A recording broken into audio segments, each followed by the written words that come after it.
大家好，我係最終肯唔黑 sell 嘅阿 Cam 啊。今日咧同大家嚟講講啦，買樓嘅時候咧常見嘅幾種字眼啦，分別係認籌金、誠意金、定金、訂金同埋團購費。分別咧呢幾樣嘢係乜嘢嚟嘅？首先咧嚟講講認籌金啦，亦即係咧落籌啦。通常咧就樓花盤比較常見嘅認籌金啦，亦都有預訂嘅意思啦。交咗認籌金咧就可以優先揀單位啦。或者啦，直接鎖定某個單位嘅，再或者係預留一個開盤嘅折扣啦，例如開盤咧可以享受97折、98折咁樣嘅。重點啦，認籌金咧係可以退嘅。第二咧就係誠意金啦，同樣啦都有預訂嘅意思。市場火爆嘅時候咧都叫做係有啲用嘅，就係你今日啦過嚟樓盤睇啱咗某個單位啦。但係咧，自己又話唔到事喎，需要夜晚啦，翻屋企咧開翻個家庭會議，先可以做到最終嘅決定嘅。又驚咧睇啱個單位啦，第二日就俾人買咗啦。呢種情況下咧，就需要落個誠意金啦 ，hold 住套單位啦，俾時間你開會。但係市場唔好嘅時候咧，我就覺得啦，呢樣嘢就有啲廢啦。講真啦，你今日睇啱咗層樓，第二日咧都未必咁快賣得出去嘅。當然我都唔排除啦，有極個別嘅案例咧咁啱得咁巧，反而啦你落咗誠意金咧，就會俾發展商啦捉到把柄啦。即係想退誠意金嘅時候咧，發展商就用盡辦法卡你啦，諗盡辦法谷你買樓嘅。第三就係定金同埋訂金啦。咁我就放埋一齊講啦。無論香港人定係內地人咧，想表達嘅其實都係嗰個意思嘅，只不過咧香港咧就慣叫訂金啦，內地咧就叫定金嘅。一個啦係訂咗嘅訂，一個咧係確定嘅定。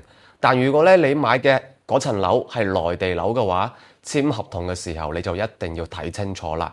合同上邊咧一定要顯示定金呢兩個字嘅，因為只有呢兩個字係具備法律效應。如果發展商咧反口唔賣層樓俾你咧，佢係要賠翻雙倍嘅定金俾你嘅。假如啦發展商玩字眼遊戲啦，寫咗訂金呢兩個字嘅，咁就唔具備法律效應嘅。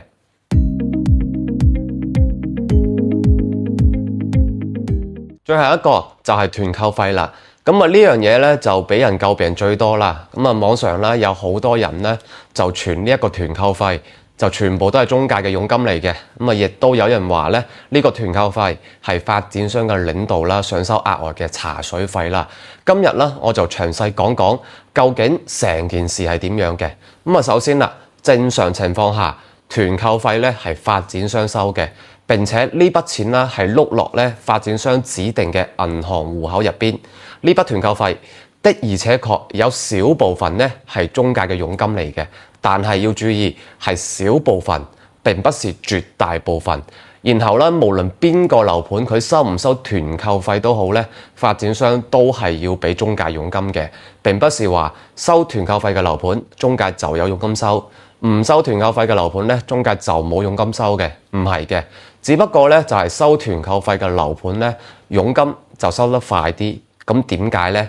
因為咧，內地嘅發展商咧喺賣樓嘅時候，賣樓收嘅錢咧係要入到去啦，有政府監管嘅公帳銀行戶口入邊嘅。呢個戶口入邊嘅錢咧係凍結咗嘅。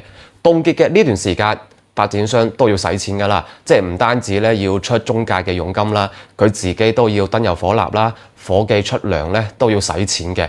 咁所以正常情況下咧，團購費都係入咗發展商自己可以靈活支配資金嘅銀行戶口入邊嘅，即係想入就入，想出就出。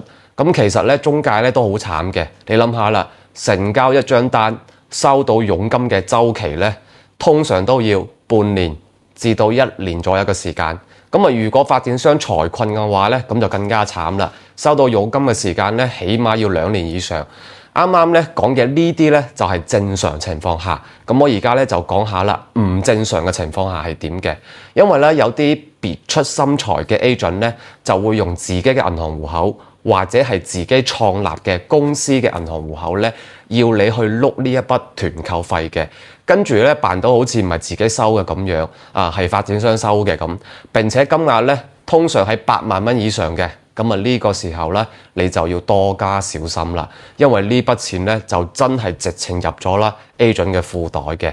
咁啊上述呢一啲咧就係我哋喺買樓或者你睇樓過程中咧，經常可以聽到嘅一啲字眼啦。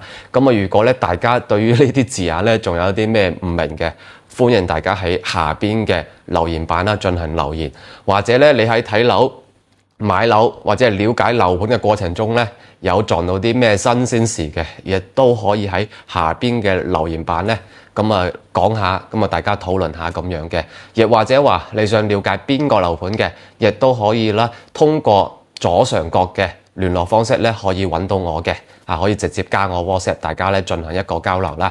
OK，咁啊今期影片咧就到呢度啦。如果大家有啲咩想了解嘅，亦都可以咧大家交流下、發表下。今期影片咧就到呢度啦。我係最中肯唔客 sell 嘅阿 Cam，咁我哋下期再見啦，拜拜。